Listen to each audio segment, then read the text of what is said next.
Hello बच्चों, फिर से एक बार आपका आज के इस वीडियो में स्वागत है। आज के इस वीडियो में हम जो हमारा अधूरा भाग था सर्वनाम, जो हमने पिछले वीडियो में देखा था, उसे आज के इस वीडियो के माध्यम से हम पूरा करेंगे। पिछले वीडियो में हमने सर्वनाम के बारे में जाना, सर्वनाम की परिभाषा, उसके प्रकार, कितने प्रकार होते हैं वो हमने देखे, और कुछ उदाहरण। और सर्वनाम के 6 प्रकार होते हैं। उन 6 प्रकार में से हमने 3 प्रकार पिछले वीडियो में पढ़े थे, आपको याद है? तो बच्चों, आप अपनी हिंदी व्याकरण की जो बुक है, वर्तिका बुक, उस वर्तिका बुक को खोल के बैठिए। इस वीडियो को देखते समय आप अपनी वर्तिका बुक खोल के बैठिए, तो आपको वीडियो में जो हम पढ़ रहे हैं वो आसानी से आपको समझ में आएगा। तो पिछले वीडियो में हमने पढ़ा था सर्वनाम, याद है सभी को? सर्वनाम हमने पढ़ा था। हाँ, तो सर्वनाम की परिभाषा पढ़ने से पहले हमने एक चित्र भी देखा था, जो आपके टेक्स्ट बुक में दिया गया है, पेज नंबर 38 पर। इस चित्र के माध्यम से हमने जाना था कि सर्वनाम किसे कहते हैं, सर्वनाम में क्या होता है। सर्वनाम शब्द भाषा को रोचक बनाते हैं, इस चित्र के माध्यम से हमने देखा था। उसके बाद सर्वनाम की परिभाषा हमने कल जानी। जो शब्द संज्ञा के स्थान पर प्रयोग किए जाते हैं उन्हें सर्वनाम कहते हैं, ये परिभाषा कल हमने देखी थी। उसके बाद हमने फिर सर्वनाम के प्रकार, जो कुल मिलाकर सर्वनाम के 6 प्रकार हैं, पुरुषवाचक, निश्चयवाचक, अनिश्चयवाचक, संबंधवाचक, प्रश्नवाचक, निजवाचक। इसमें से हमने कल 3 प्रकार पढ़े थे। पहला पुरुषवाचक, जिसके हमने पुरुषवाचक के 3 प्रकार हमने पढ़े थे। एक उत्तम पुरुषवाचक, मध्यम पुरुषवाचक और अन्य पुरुषवाचक। ये हमने पुरुषवाचक के 3 प्रकार पढ़े थे, पता है आपको? हाँ, उत्तम पुरुषवाचक में जो व्यक्ति बोलने वाला है उसकी वो अपने लिए, खुद के लिए, स्वयं के लिए जो शब्द इस्तेमाल करता है वो उत्तम पुरुष कहलाता है, फर्स्ट पर्सन। मध्यम पुरुष में जो सुनने वाले के लिए शब्द इस्तेमाल होता है, जैसे तू, तुझे, आप, आपको, तेरा, तुम्हारा, ये मध्यम पुरुष यानी सेकेंड पर्सन के लिए। और अन्य पुरुष थर्ड पर्सन के लिए, जो बोलने वाला व्यक्ति अन्य दूसरे व्यक्ति, तीसरे व्यक्ति के लिए, थर्ड पर्सन के लिए जो शब्द इस्तेमाल करता है, जैसे वह, उसे, उसने, ये हमने देखा था। उसके बाद हमने अगला प्रकार पढ़ा था निजवाचक सर्वनाम। पता है निजवाचक सर्वनाम में क्या होता है? हाँ, निजवाचक सर्वनाम में जैसे खुद, अपने आप, स्वयं, ये शब्द आते हैं, वो निजवाचक सर्वनाम कहलाते हैं। उसकी हमने परिभाषा भी जानी थी। उसके बाद फिर हमने प्रश्नवाचक सर्वनाम की ओर बढ़ा था। प्रश्नवाचक में क्या होता है? प्रश्न पूछने पर, प्रश्न पूछने के लिए जो शब्द इस्तेमाल होते हैं, जैसे क्या, किसे, कौन, किसको, किसने, ये सभी शब्द प्रश्नवाचक के होते हैं। यहाँ तक हमने पिछले वीडियो में देखा था। आइए अब हम अगला प्रकार पढ़ेंगे सर्वनाम का, जो चौथा प्रकार है। आपकी वर्तिका बुक पेज नंबर 39 पर देखिए। चौथा जो प्रकार है वो है निश्चयवाचक सर्वनाम। निश्चयवाचक सर्वनाम के बारे में आज हम पढ़ेंगे। निश्चयवाचक किसे कहा जाता है? जिसे अंग्रेजी में डेमोन्स्ट्रेटिव प्रोनाउन कहा जाता है। तो इससे पहले, इस चित्र को देखने से पहले, वाक्य को देखने से पहले हम उसकी परिभाषा जानेंगे। निश्चयवाचक किसे कहते हैं? तो निश्चयवाचक जिन सर्वनामों से किसी निश्चित व्यक्ति या वस्तु का बोध होता है उसे निश्चयवाचक सर्वनाम कहते हैं। जिन सर्वनाम शब्दों से किसी निश्चित यानी फिक्स व्यक्ति या वस्तु का बोध होता है, जैसे यह, वह, इसे, उसे, ये सभी शब्द निश्चयवाचक के उदाहरण हैं।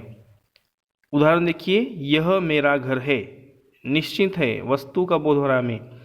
कि वह मेरी बहन है, निश्चित व्यक्ति का बोध हो रहा है। यह, वह, यह मेरी किताब है, या यह मेरी जगह है, ऐसा निश्चित जगह का या वस्तु का या व्यक्ति का बोध होता है, उसे निश्चयवाचक सर्वनाम कहते हैं। देखिए यहाँ पर, यह फूल सुंदर है, निश्चित व्यक्ति, उस वस्तु का, उस फूल का हमें बोध हो रहा है कि यह फूल सुंदर है। यह शब्द निश्चयवाचक सर्वनाम है। अगर परीक्षा में आपको ऐसा उदाहरण आता है, यह फूल सुंदर है या यह किताब मेरी है, तो आपको यह को रेखांकित करना होगा और लिखना होगा निश्चयवाचक सर्वनाम। ठीक है, तो निश्चयवाचक में यह, वह, इसे, उसे ये शब्द आते हैं। तो आपको परीक्षा में, एग्ज़ाम में उदाहरण अगर आएंगे, एग्जाम्पल में अगर ऐसे शब्द आते हैं तो डेफिनेटली आपको उसे समझना चाहिए कि ये निश्चयवाचक के शब्द हैं। चलो हम आगे बढ़ते हैं पांचवें प्रकार की ओर। पांचवा प्रकार है, हाँ, उसके अपोजिट, अनिश्चयवाचक सर्वनाम। अनिश्चयवाचक में अनिश्चयवाचक इनडेफिनाइट प्रोनाउन जिसे अंग्रेजी में कहा जाता है, उसके विपरीत होता है, अपोजिट होता है। आइए हम उसकी परिभाषा जानें। जिन सर्वनामों से, अनिश्चयवाचक सर्वनाम हम पढ़ रहे हैं, जिन सर्वनामों से किसी निश्चित व्यक्ति या वस्तु का बोध नहीं होता उसे अनिश्चयवाचक सर्वनाम कहते हैं। देखिए, निश्चयवाचक अनिश्चयवाचक की परिभाषा में सिर्फ एक शब्द का फर्क है, वो नहीं, उसमें होता है और इसमें नहीं होता। तो जिन सर्वनामों से किसी निश्चित व्यक्ति या वस्तु का बोध नहीं होता उसे अनिश्चयवाचक सर्वनाम कहते हैं। जैसे कोई, कुछ, किसी आदि शब्द अनिश्चयवाचक के हैं। जैसे बाजार से कुछ खाने के लिए ले आओ। कुछ यानी पता नहीं क्या लाना है, अनार लाना है, सेब लाना है, केला लाना है, कुछ कहा गया है, तो वहाँ पर निश्चित वस्तु का बोध नहीं हो रहा, तो कुछ ये शब्द अनिश्चितता दर्शाता है कि यहाँ पर वस्तु का बोध नहीं हो रहा है, तो उसे अनिश्चयवाचक सर्वनाम कहते हैं। और उदाहरण देखिए, वहाँ कोई गिर गया। देखिए, वहाँ कोई गिर गया, वहाँ कौन गिरा है पता नहीं, लड़का है, लड़की है या कोई और व्यक्ति है, तो कोई ये शब्द अनिश्चितता दर्शाता है कि वहाँ पे उस व्यक्ति का बोध नहीं हो रहा है।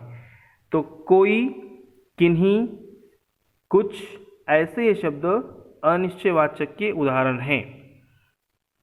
कोई, कुछ, किसी या किसी ने मेरी पेन चोरी की है, पता नहीं किसने की है, तो ऐसे शब्द कोई, कुछ, किसी, किन्हीं, ये सभी शब्द अनिश्चयवाचक के उदाहरण हैं। ऐसे शब्द अगर परीक्षा में उदाहरण के रूप में आते हैं तो आपको इन शब्दों को अंडरलाइन करना होगा और उसके भेद का नाम लिखना होगा, अनिश्चयवाचक सर्वनाम।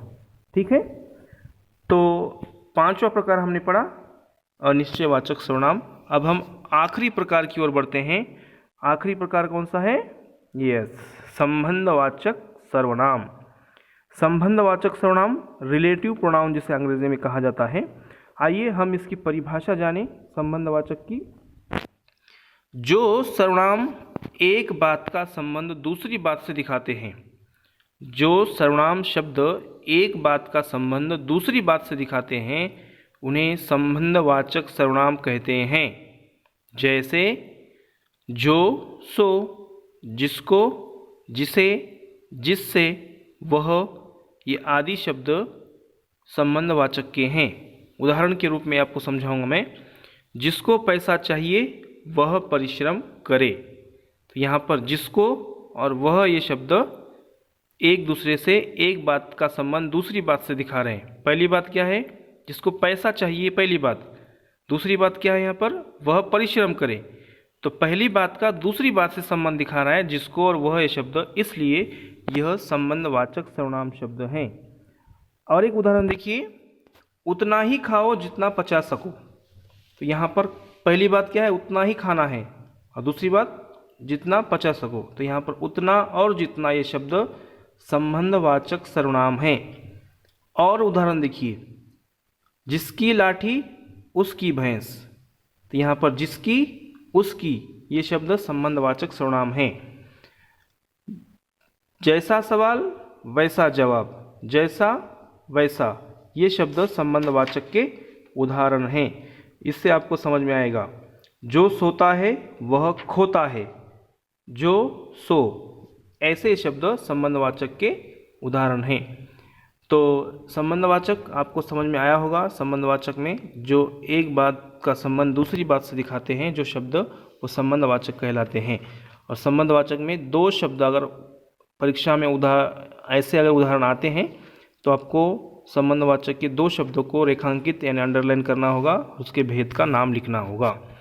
तो इस तरह से ये है सर्वनाम के प्रकार। जो हमने पढ़े, कुल मिलाकर 6 प्रकार हमने पढ़े।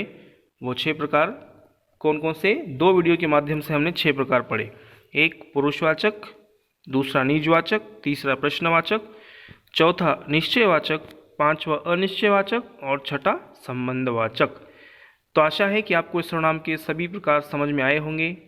किस प्रकार का कौन सा शब्द है ये आपको अच्छी तरह समझा होगा। नहीं समझा होगा तो आप अच्छी तरह से बुक को पढ़िए, वीडियो को देखिए, समझिए। आइए अब हम अगले आपके पेज वर्तिका के अगले पेज पे पढ़ते हैं। पेज नंबर 40 पर आइए, वहाँ पे एक चार्ट दिया गया है। वो चार्ट के माध्यम से हम समझेंगे क्या है चार्ट। तो सर्वनामों की रूप रचना यहाँ पर दी गई है। मैं शब्द उत्तम पुरुषवाचक सर्वनाम है, तो उससे एक चार्ट दिया गया है। एक वचन बहुवचन क्या होता है। पहले कॉलम में है कारक, दूसरे कॉलम में एक वचन और तीसरे में बहुवचन। तो कर्ता कारक जो होता है एक वचन में मैं, मैंने, तो उसका बहुवचन क्या होता है? हम, हमने। कर्म में मुझे, मुझको, हमें, हमको। मुझसे, मेरे द्वारा, हमसे, हमारे द्वारा। मुझे, मेरे लिए, तो उसका बहुवचन हमें, हमारे लिए। एक वचन में मुझसे तो बहुवचन में हमसे। एक वचन में मेरा, मेरे, मेरी, हमारा, हमारे, हमारी, और मुझसे, मुझ पर, हमसे, हम पर। ये आपको परिवर्तन एक वचन का बहुवचन में किस तरह से हो रहा है वो देखिए। और अंत में कहा गया है नोट, सर्वनाम का संबोधन कारक नहीं होता। जैसे कारक के हमने 8 प्रकार पढ़े थे, कर्ता कारक, कर्म कारक, करण कारक, संप्रदान कारक, अपादान कारक और संबंध कारक, अधिकरण कारक और संबोधन कारक। तो सर्वनाम का संबोधन कारक नहीं होता, ये यहाँ पे बताया गया है। ये इस तरह से हमारा सर्वनाम यहाँ पे समाप्त होता है। अब हम आपके जो आपने क्या सीखा, वो जो प्रश्न दिए गए हैं उन प्रश्नों के माध्यम से चर्चा करेंगे। आपने क्या सीखा, पेज नंबर 40 पर ही है। तो ये आप अपने वर्तिका में पेंसिल से लिखना है। आप पेंसिल लेकर बैठे होंगे, नहीं बैठे होंगे तो आप उसको लिखना है, जैसे अभी मैं बता रहा हूँ। तो प्रश्न पहला है, निम्नलिखित प्रश्नों के उत्तर दो। सर्वनाम की परिभाषा उदाहरण सहित लिखो। सर्वनाम की परिभाषा लिखने के लिए यहाँ पे कह रहे हैं, तो आपको अपने नोटबुक में लिखना है। दूसरा, ख, सर्वनामों के कितने भेद होते हैं, सभी के नाम लिखो।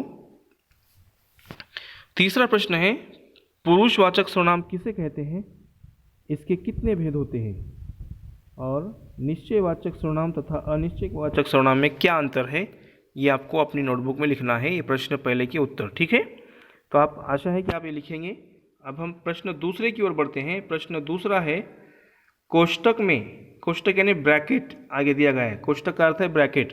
तो कोष्टक में दिए गए सर्वनामों के उचित रूप से रिक्त स्थानों की पूर्ति करो। देखिए, ब्रैकेट में गलत सर्वनाम शब्द दिया गया है, तो जो सही सर्वनाम शब्द है, उचित यानी सही, वो यहाँ पर हमें उससे रिक्त स्थान को पूरा करना है। तो यह ग्लास डैश तोड़ा है, तो ब्रैकेट में है कोष्टक में कोई। अगर कोई हम लिखते हैं तो क्या होता है, यह ग्लास कोई तोड़ा है, तो ये गलत होगा, गलत सर्वनाम यहाँ पे है। तो उचित सर्वनाम है, यह ग्लास किसने तोड़ा है। तो लिखिए वहाँ पर किसने। ख में, तुम्हें यहाँ डैश बुलाया है, कौन। तुम्हें यहाँ कौन बुलाया है, नहीं, तुम्हें यहाँ किसने बुलाया है। पहले का क का और ख का वही आंसर होगा, किसने, ठीक है। उसके बाद ग में देखिए, डैश पिक्चर देखी, वह पिक्चर देखी, नहीं, उसने पिक्चर देखी। क्या है यहाँ पर उचित सर्वनाम शब्द, उसने। और लास्ट घ में देखिए, मेरे पिताजी ने डैश रुपया दिया, मेरे पिताजी ने हम रुपया दिया, ऐसा नहीं, मेरे पिताजी ने हमें रुपया दिया या हमको रुपया दिया,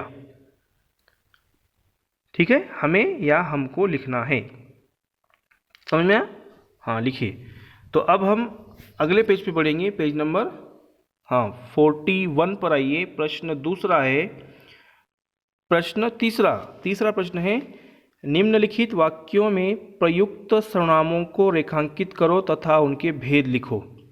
देखिए यहाँ पे वो सर्वनाम शब्दों को आपको अंडरलाइन करना होगा और उसके भेद का नाम लिखना होगा, किस भेद का ये शब्द है। ठीक है, तो पहला है क, 5 वाक्य दिए गए हैं और उसके भेद आगे लिखना है आपको। माली ने पौधों को स्वयं ही पानी दिया। बताइए इसमें कौन सा शब्द सर्वनाम शब्द है? यस, स्वयं ये शब्द सर्वनाम है। किस भेद का है? हाँ, निजवाचक का है। लिखिए निजवाचक सर्वनाम। आगे लिखना है आपको निजवाचक सर्वनाम। उसके बाद ख देखिए, कल तक आपका काम पूरा हो जाएगा। इसमें कौन सा है? यस, आपका। ये शब्द इसको अंडरलाइन करना है। रेखांकित करो आपका को और लिखो आगे यस, मध्यम पुरुषवाचक सर्वनाम।